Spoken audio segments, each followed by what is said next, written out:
Hello folks, Dead here, and today I'm going to be building something that is old hat, a black hole, using lensing effects. I created this piece a couple of days ago using a method I learned of creating black holes. I created one in Unreal Engine first, and then the second one I created in Blender.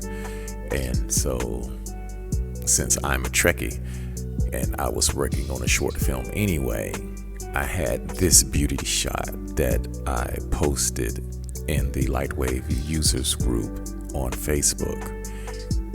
The spaceship was rendered in Lightwave, and the background, instead of tweaking around with Unreal Engine and Blender, what I did was I downloaded the beauty shot that was used to make the black hole. So without further ado, let's just go ahead and get started with the tutorial.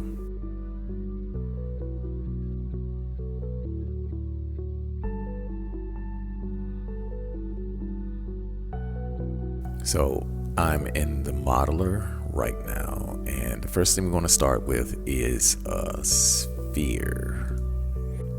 Now I'm going to create my accretion disk,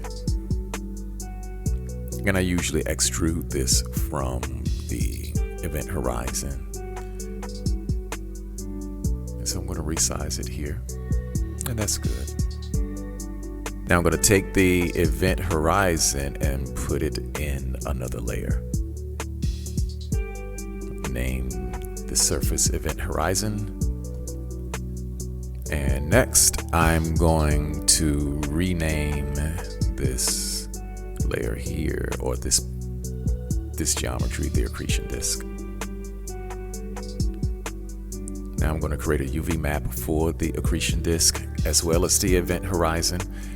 I don't really need one for the event horizon as it is usually jet black, but I add one anyway, just in case.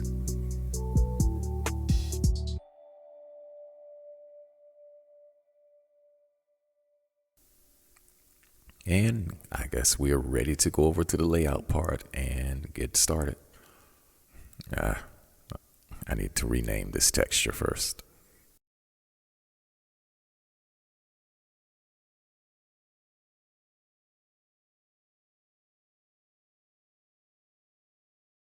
Okay, so now we're in the layout. And let me just go ahead and do some cleanup here. Move these lights out of the way. Okay. So we have, let me go ahead and, yes, VPR on, because we want to see the refracting taking place. Now the first thing I'm going to do is I'm going to load a map so that we can see the refracting taking place. I'm not going to do a full beauty shot. I'm just going to go ahead and go over the basics here. And there we have it. Our accretion disk has rings.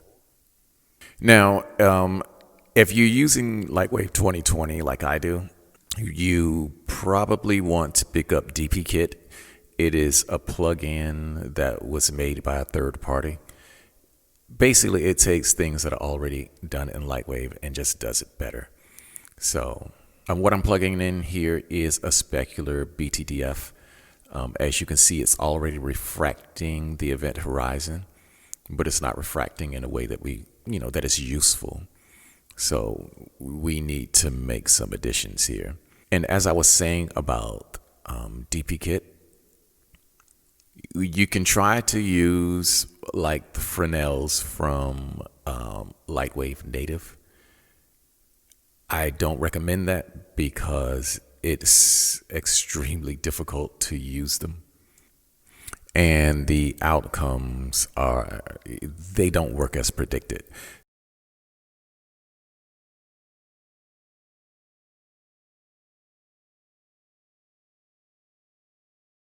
So we're going to plug in a scalar to intensity of refraction A and B, which plugs right into the Fresnel node. And as you can see, we are part of the way there. We have refraction going on. There is a singularity in the middle. And so everything seems to be working pretty cool. If we move the scalar, the white part up and down, we change the size of the singularity. Now, the only thing that we have to do is we have to smooth out the refraction around the rear of the event horizon. And to do that, it's simple math. You just raise the gradient by powers. So I'm going to use the power node, and I'm going to plug in both of those into IOR A and B. And then I'm going to raise the power to a number greater than 1. And voila, we have a black hole with lens refraction around the rear. By changing the power, of course, we change the smoothness of the hump as well as the compression at the top of the hump.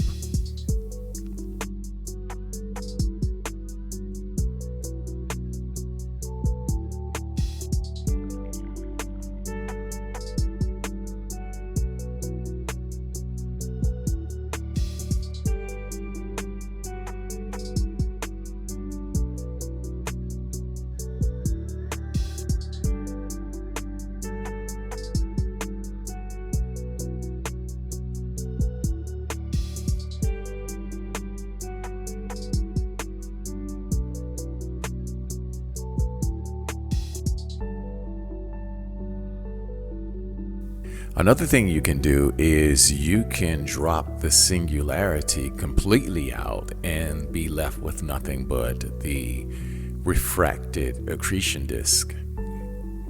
And, this gives you something, interesting to work with. Throw another black ball in there or whatever the case may be. The thing is that working with this in Lightwave was much easier and much more intuitive than working with it in Blender and Unreal Engine. So Unreal Engine, I can expect some level of difficulty, but Blender, for all of its effectiveness,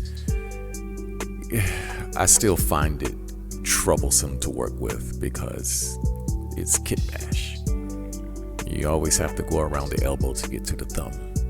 So for my Lightwave users out there, if you want to create a nice black hole, now you know how to do it. Interestingly enough, I've never seen a tutorial on doing black holes in in Lightwave, ever. So if I'm the first, good on me.